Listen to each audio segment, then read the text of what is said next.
Make America great again. With tariffs on the rise under Trump, China exports are finding new markets. We are about to be hit by a tsunami of Chinese goods. When Trump does impose tariffs on Chinese exports, then the goods that were originally supposed to go to the US will have to find new markets. Some welcome that. Others don't. Apakah kita ini dipaksa untuk berhenti bekerja? Betul, teman-teman? I think it's crazy. In China, they do the factory 24 hours. They use AI. Of course, we cannot compete. Southeast Asian economies are being squeezed by China exports on the one hand and United States tariffs on the other. Foreign leaders have stolen our jobs. Foreign cheaters have ransacked our factories. They do it to us and we do it to them. It will impact Malaysia solar panel manufacturing industry a lot. It might kill off the whole industry. Mankind as a whole really need to realize the real motivation of the United States and the wrongfulness of using tariff as an instrument of political power against other countries. With pressure from both the world superpowers, how will ASEAN manage? ASEAN's got a plan B in place. We're now swimming against the tide, but we've got to keep swimming.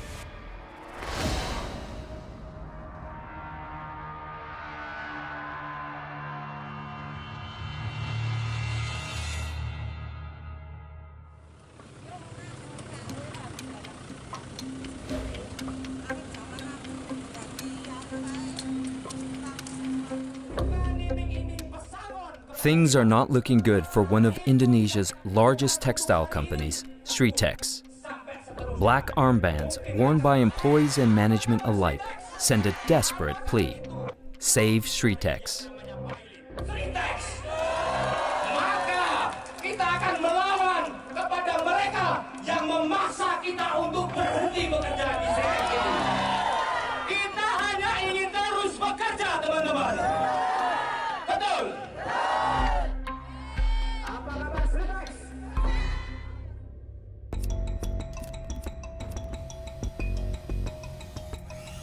At one point, Sritex was the largest textile company in Indonesia, employing 50,000 people directly and indirectly, according to Indonesian media.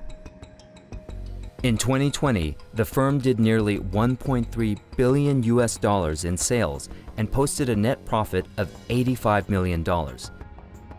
4 years later, its fortunes have turned. What happened? Sritex is the biggest supplier for fabric in Indonesian market. When the market flooding by China fabric, of course, it will also impact to Sritex. Yeah. So the problem in Sritex is almost the same with another company, because the market is flooded by China fabric. Sritex is not the only Indonesian textile company in crisis. According to data from the Indonesian Filament Fiber and Yarn Producers Association, from 2023 to the end of 2024, 60 textile companies closed, and an estimated 250,000 workers were laid off.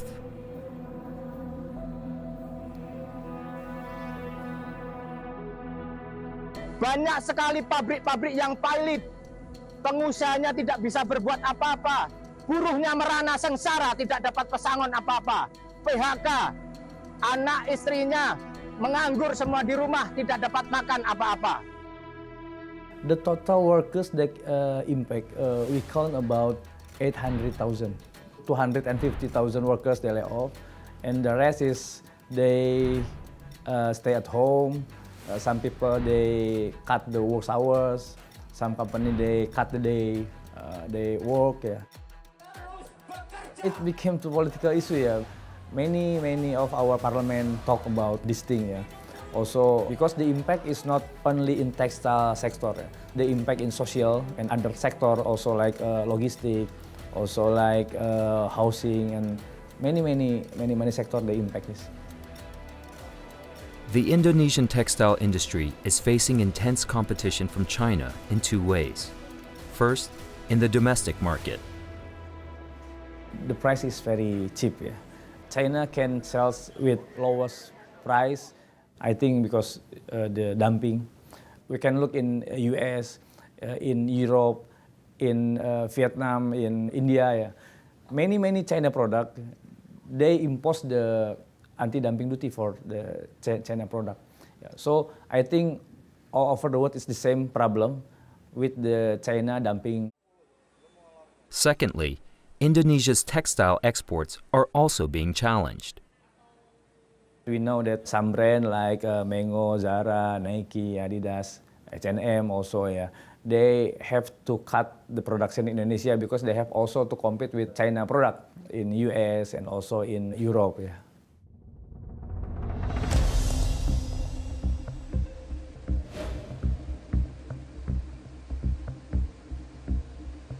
Inside China's high-tech textile factories, new technologies are helping companies achieve greater efficiencies.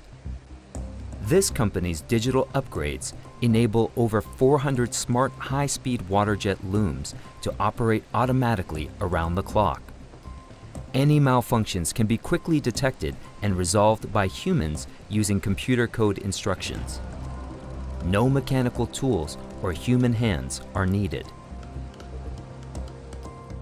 我们给产线安装了数字大脑，生产效率提高了30%，损耗降低了10%。通过这些技术创新，今年以来，我们的销售额突破了1亿元。According to Chinese government data, China's textile and garment exports hit $293.6 billion in 2023, making it the world's largest garment exporter. 今年以来，我们本地660户服装加工企业通过设备改造和技术创新后，销售额已突破22亿元。These technological innovations are now being pushed out across the country. 中国面临的一个非常重要的经济增长的动能呢，就是在劳动力层面上的相对的短缺，啊。所以我们会看到很多这个制造业的工厂里面都出现了黑灯工厂和机器人制造的这种新兴的现象就是比如说我去过参观过好多家工厂，比如说制造袜子的，制造我们这个衣服的，它可能一个工厂里面真正的真人在工作的只有几个人，但他们却实现了过去几千人甚至上万人能够出现的产能这个工厂。它是黑灯工厂，不需要灯的。I think it's crazy. In China, they do the factory 24 hours. They use the AI. They have a black factory, and of course we cannot compete. But we have to try. We have to try. Textiles aren't the only sector Indonesia worries about. As Trump imposes tariffs on China, policymakers are bracing for more headwinds. You wrote in an article, and I'd like to quote you. You said, Southeast Asia is about to be hit by a tsunami of cheap Chinese goods flooding its markets. Can you explain? I think we are about to be hit by a tsunami of Chinese goods for various reasons. One is the slowdown in China itself, so domestic demand is slowed down. But more importantly, when Trump does impose tariffs on Chinese exports, then the goods that were originally supposed to go to the US will have to find a new markets. And the obvious markets are in this part of the world. So we are afraid that this is going to increase.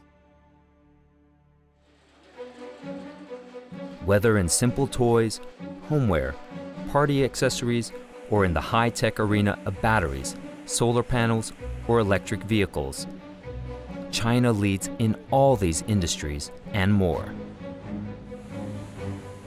中国是具有全产业链的国家，按照联合国产业门类的分类，39门大的工业体系、151门中等工业体系和525门小的工业体系，在世界上唯一一个国家全部具有。这个国家叫中华人民共和国。所以我形象地说，中国可以生产从火柴到火箭，从卫星到卫星，从螺母到航母，从水电站到国际空间站，几乎所有的东西。中国一旦生产什么就变成白菜价格。At the beginning of 2025, it was reported that China's exports rose 10% in 2024 to hit a record high of over $3 trillion. China's trade surplus with the world, which is the amount its exports exceed its imports, reached almost $1 trillion.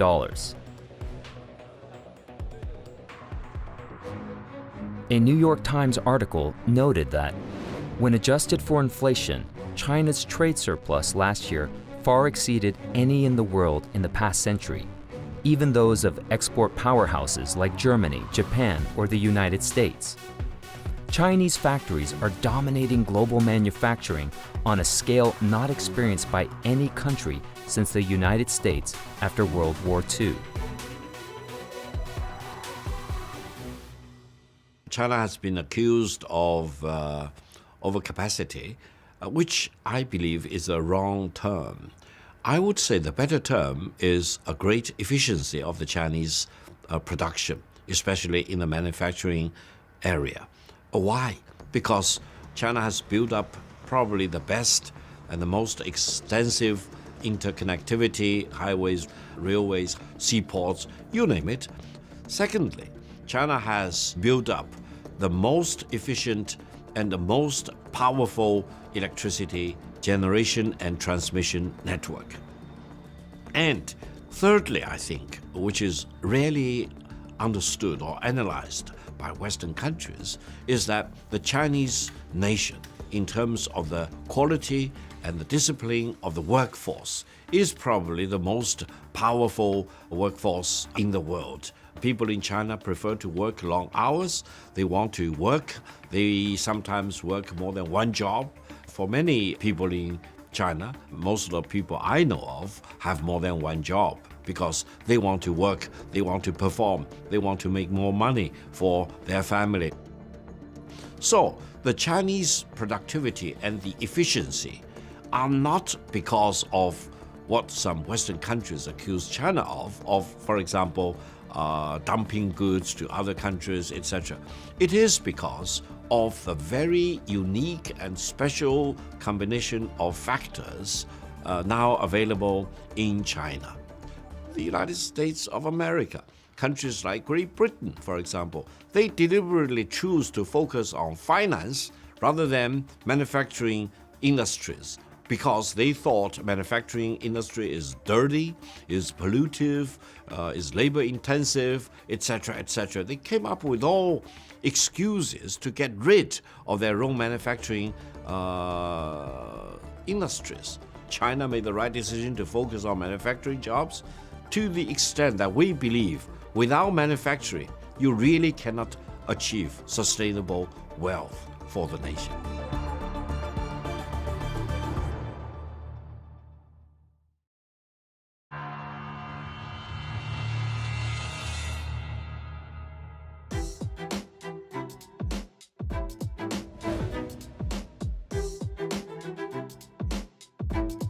It wasn't very long ago when Malaysia celebrated the opening of Jinko Solar, one of China's leading solar manufacturers, and also one of the world's largest.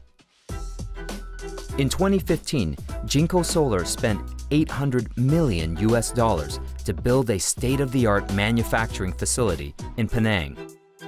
It created over 1,000 jobs and had significant multipliers for the local economy. We invested in the country, and it's one of the largest private investment from China to one of the Belt and Road regions. The Malaysia factory that we have in Penang is one of the largest in this region. Jinko shut down its Malaysia plant in 2024, and it isn't the only one scaling back. China's solar companies, Risen Energy and Longi Green Energy Technology Company, also shut large parts of its operations. It's pretty bad. I think some of the companies, they just started to expand their Southeast Asia facilities, including Malaysia, which to actually capture US market. Suddenly, it was hit, I think, in a short notice that the exemptions of tariff no longer available for Malaysia. So it will impact Malaysia solar panel manufacturing industry a lot. It might kill off the whole industry. To understand how Malaysians are being impacted by American policies, we have to wind the clock back to the early 2000s. The US was once a stronghold of solar module manufacturing, accounting for around a quarter of global solar module shipments in the early 2000s. But that all changed around 2010 when Chinese manufacturers gained comparative advantage. Dozens of US solar factories shut down.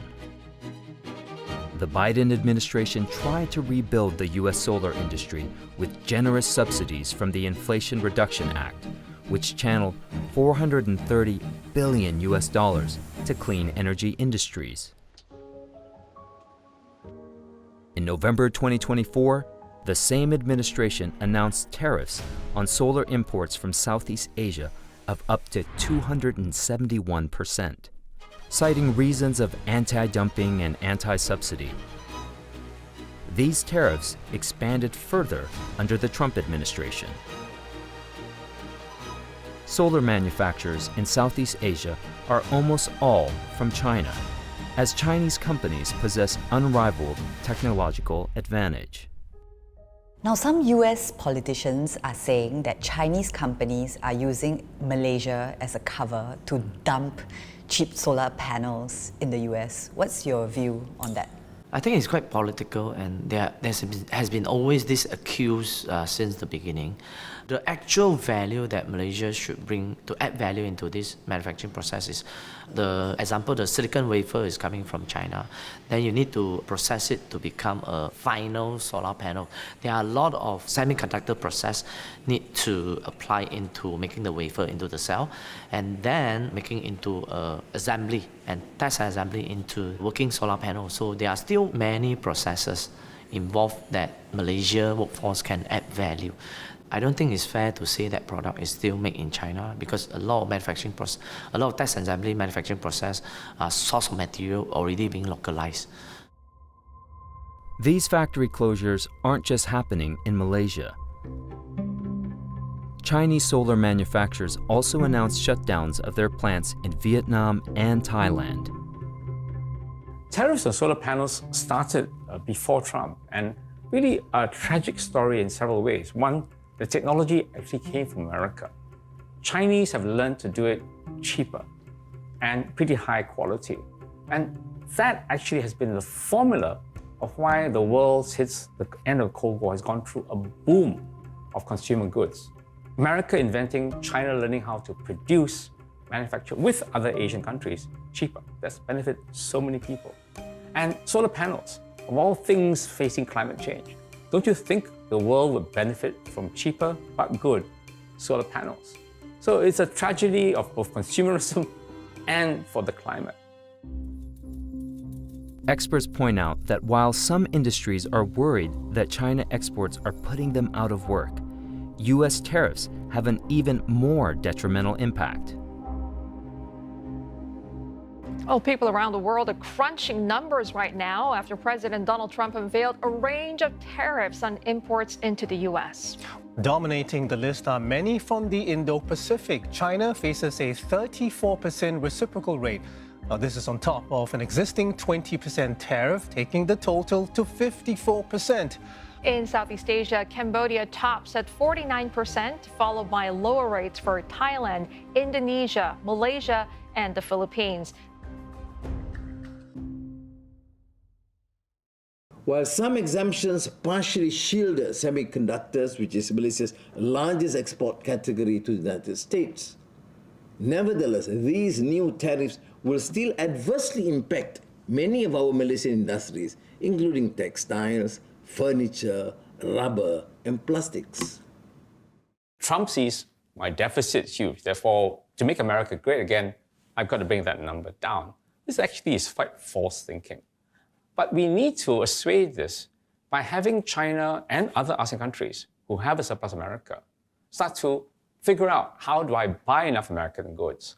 And they've been doing it for some time, but frankly, to get Boeing planes, that's like a 3-year wait. Armaments depends on whether you're allowed to buy armaments. What else does America have to sell? And that's where I think fundamentally America, the CEOs have to look themselves in the face. How much have they really hollowed out the industrial capacity of America?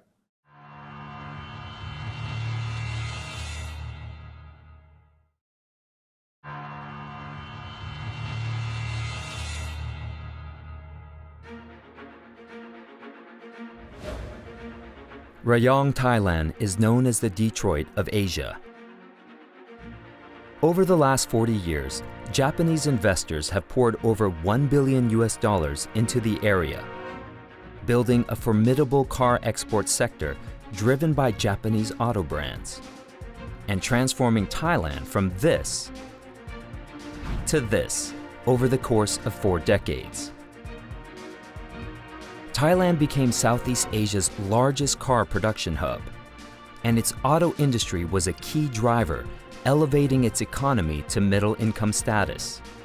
But that once formidable engine of growth is now under threat. In 2024, a number of news headlines shows how much the sector is in trouble.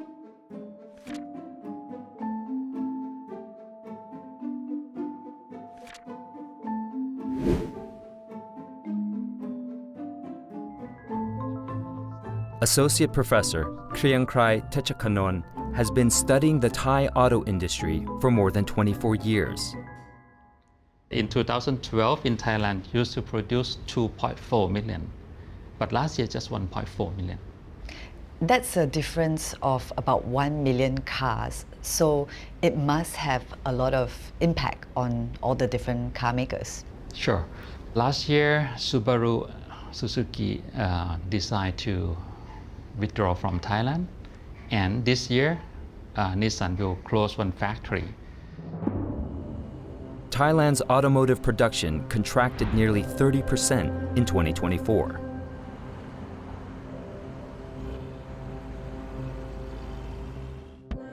There are about 1 million people employed either directly or indirectly in the sector, making cars for markets far and wide, even reaching Brazil.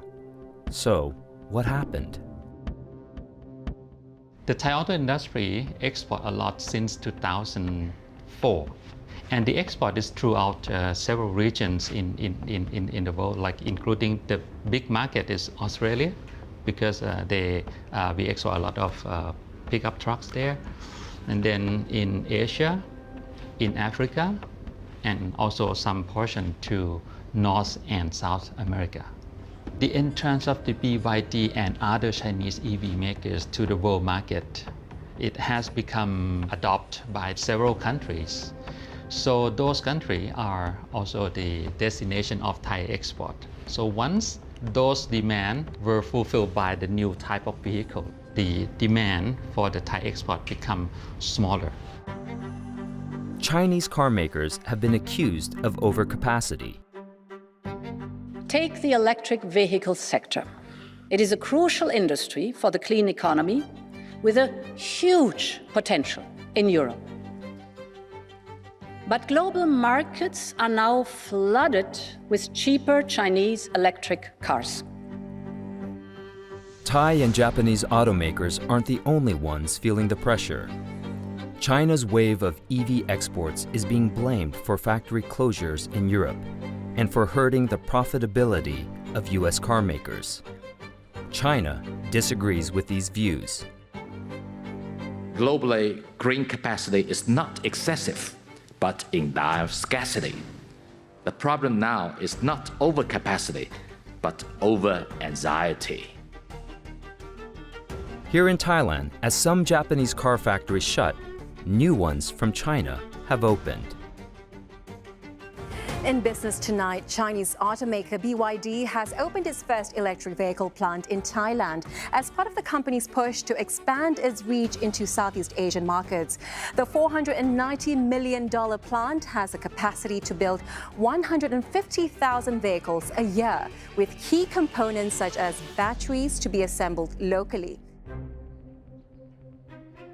BYD's new plant is in Rayong, Thailand's car-making capital that was built with the help of Japanese official development assistance over 4 decades.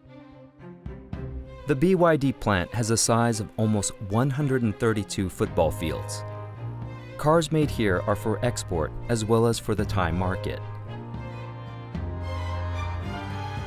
未来呢，我们将在泰国推出更多的纯电动车型，还会引入插电混动、插电混合动力车型，并实现本地化的生产。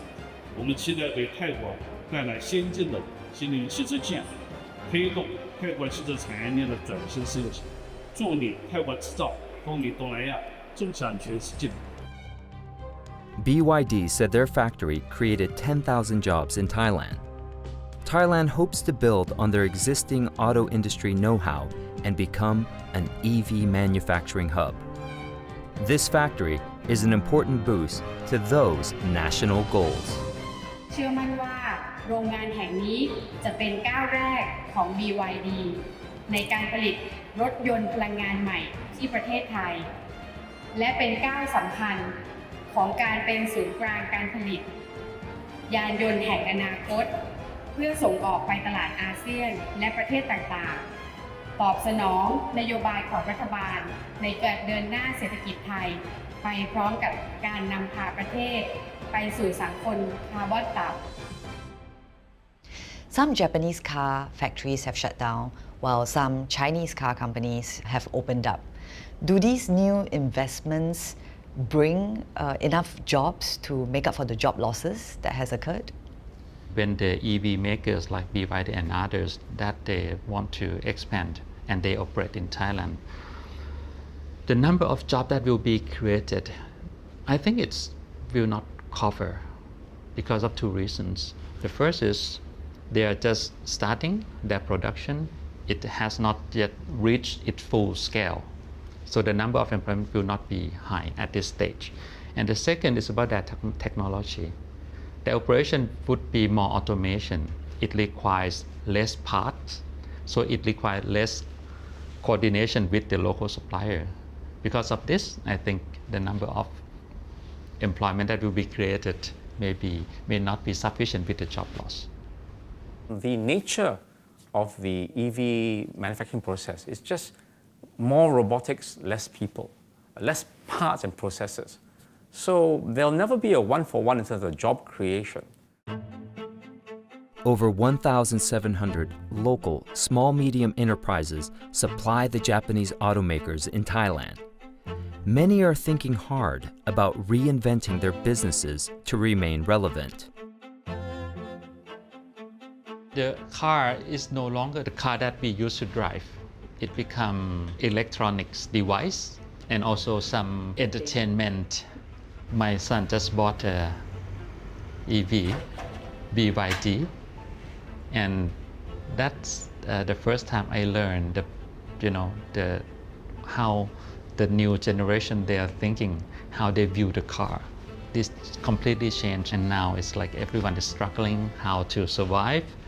They need to change their strategy in product mix and investment strategy. But as I think everyone understands this, like the supply chain of the internal combustion engine, like auto vehicles, it cannot change overnight. So it takes time. And in the meantime, this transition is painful. Yes, no pain, no gain. In a different part of Southeast Asia, China's massive EV sector is facilitating job creation on a grand scale.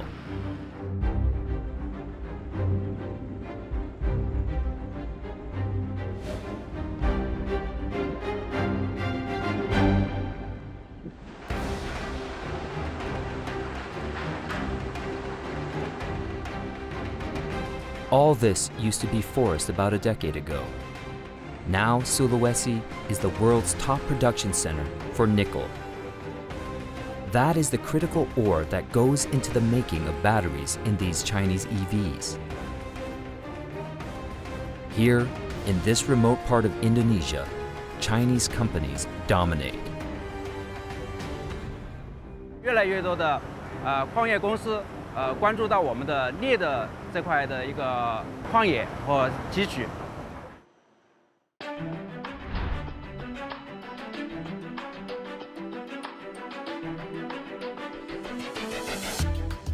Local employment has boomed to support growing nickel mining operations.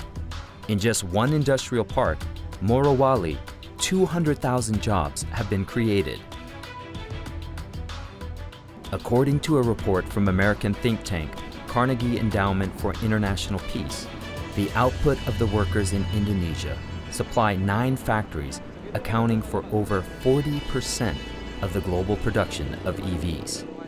This puts Indonesia at the center of new global supply chains supporting renewable energy transition. Growing Chinese investments in Indonesia's nickel sector bring their own set of problems. There's been some high-profile workplace accidents and deaths.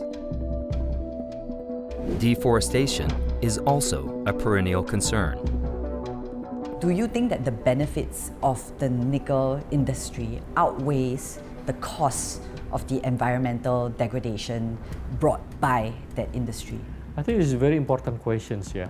I think not many people understand how the mechanism of this mining activity in Indonesia, yeah. So if they want to use the forest or they want to mine the area inside the forest, they have to get a permit from the government. That's first, yeah. The second one, once they are doing this mining and it's already completed, they need to do the reclamation. And this is very important. So not many, I would say, this NGO, yeah, the environmentalist is putting right and objective criticism, yeah, to the government. So by reclamation, you mean reforestation, right? Yes, yes. The Indonesian economy makes about $34 billion a year from the export of nickel products, the vast majority of which go to China. Chinese battery and EV companies have also announced plans to invest billions in Indonesia, just like they had in Thailand. Indonesia has its trade struggles with China, but these must be viewed alongside an accompanying windfall of inbound Chinese investment. We have discussed trade friction with China leading to job losses, and we've also discussed China investment into Indonesia creating jobs. Yeah. Which of the two is larger? No, I think it's very difficult, yeah, to say, okay, this one is larger than the others. Yeah. Of course, we want to have an equal partnership, mutually beneficial, and respect to each other, yeah. Which means that I think you need to also put in place, yeah, the international regulation, yeah, regarding this area, yeah. We are open to any investment, you know. We are open to any trading partner, but I guess, you know, there are rules that we have in Indonesia. There are rules that we adopted based on the international consensus, like the WTO. Of course, we have to follow on that, yeah.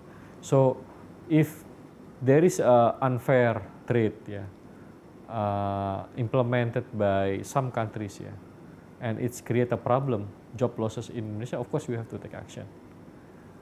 But the question is, if this is due to competitiveness issue, then, you know, we need to do the improvement inside.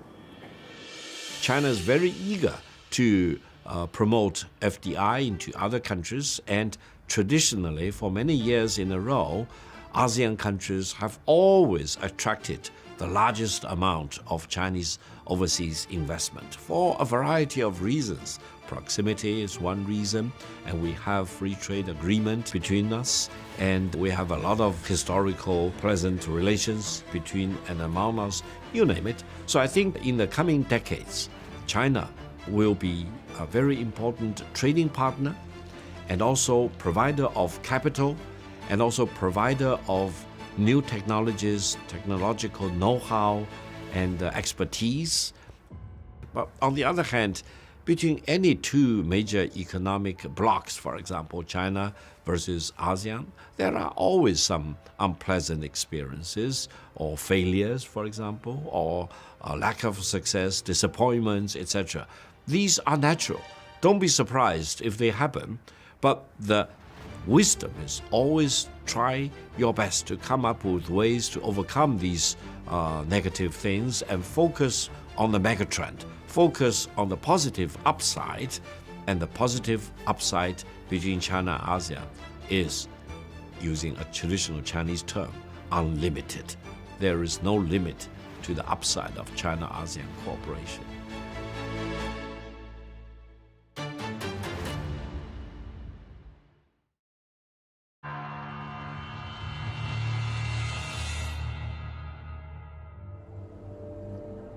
Economies in ASEAN, the Association of Southeast Asian Nations, are being squeezed. On the one hand, rising China exports are putting pressure on some domestic producers. On the other hand, tariffs from the United States have caused factories to shutter. China, because its domestic economy isn't growing as fast as it used to, it will have to export. And it's also starting to invest in our region. So the relationship with China is getting thicker, actually more complex. Chinese customs data showed that China's largest export market in 2023 is ASEAN, with an annual value reaching $523.7 billion.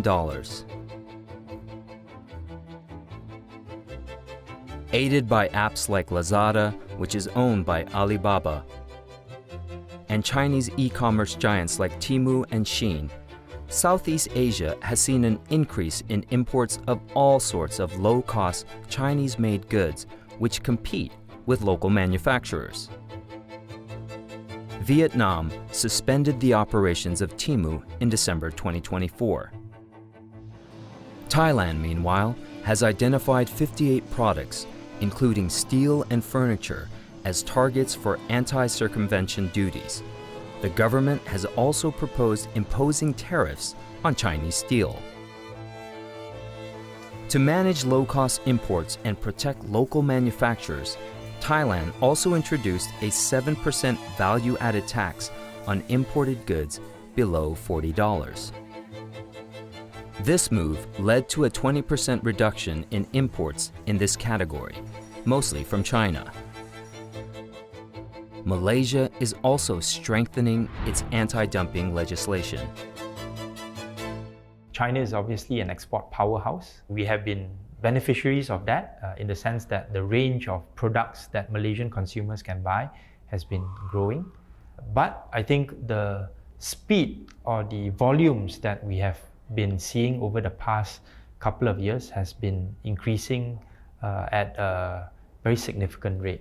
And I think this is attributable to a couple of new factors that were not present before. I think firstly, we have to acknowledge that there has been a slowdown in the Chinese economy and also Chinese consumer spending. Secondly, I think there has also been a challenge of overcapacity among Chinese manufacturers because of not just the slowing Chinese economy, but because of tariffs that has been imposed on them, mostly by the United States. So as a result of these factors, we do see that overcapacity being exported to parts of Southeast Asia, including Malaysia. ASEAN's largest economy, Indonesia, has also banned e-commerce firm TEMU over fears its small enterprises could be destroyed.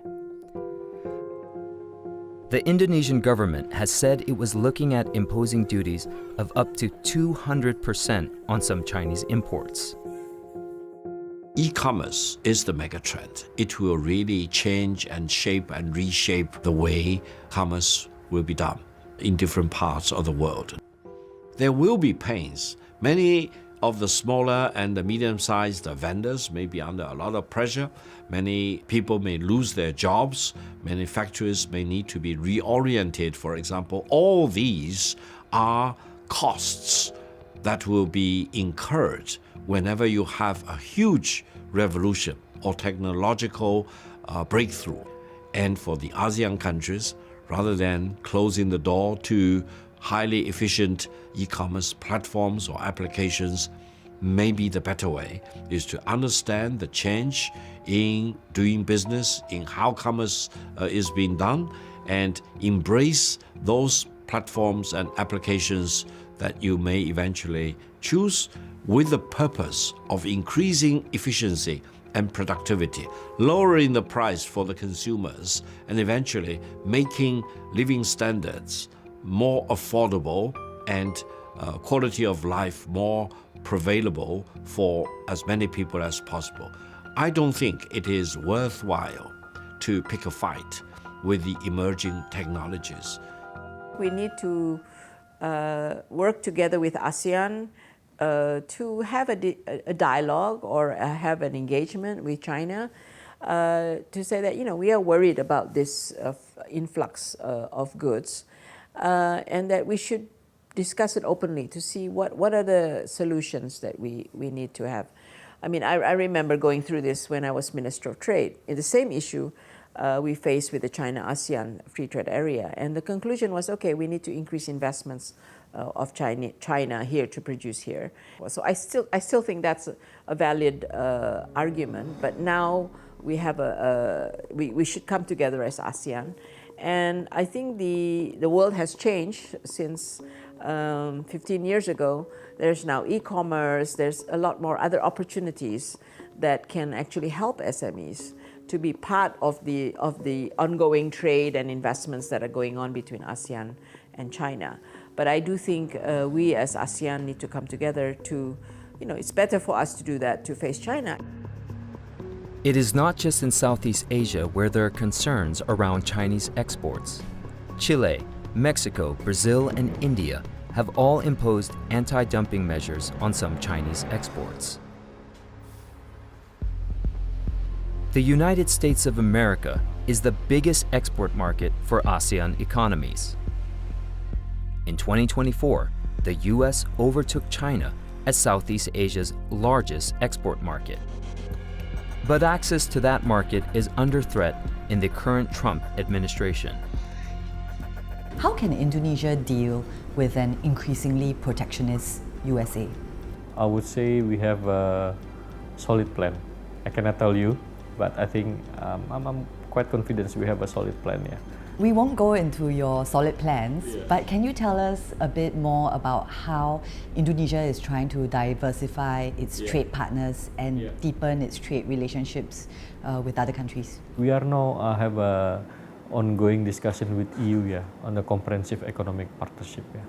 So I think this is a very important part of our strategy to do a trade diversification, especially with the Europeans. President Trump is a businessman. He likes making deals. He likes discussing deals. I think Malaysia and ASEAN has to take a more proactive approach. And what does this mean?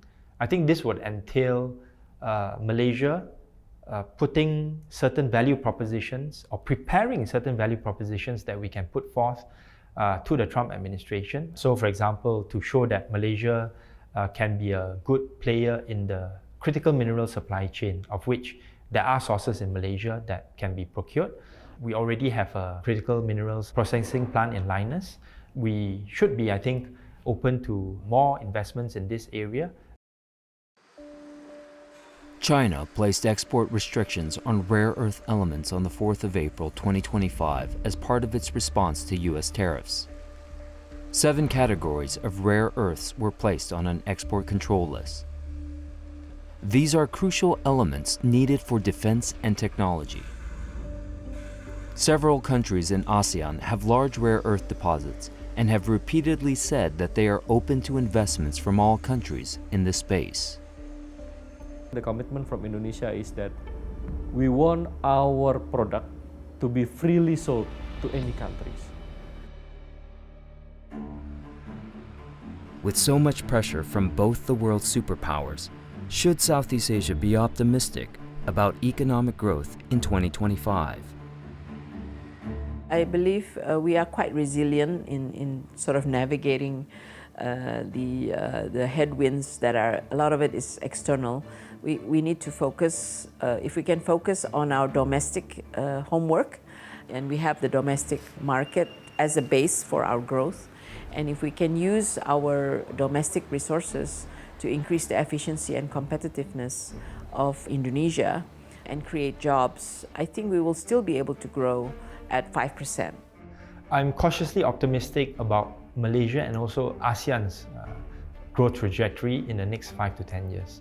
I think the China +1 strategy will continue regardless of what happens in the United States. And in fact, I would say that what is happening in the United States may give even more reason for global companies to want to invest in ASEAN because of our stability, because of our growing domestic markets, because of our increasing incomes per capita, and also the fact that we are seen as a region that is friendly towards all parties. That's why the World Bank and the IMF has projected that ASEAN as a whole would probably grow faster than even China over the next 3 years. ASEAN's got a plan B in place. They've got to integrate more deeply with each other, not take on Trumpian views. They've got to work with willing partners who see the same thing, whether in Asia or with the EU, who are facing certain dilemmas as well. So ASEAN has swum with the tide. When globalization was strong post-Cold War, ASEAN really moved fast. We're now swimming against the tide, but we've got to keep swimming.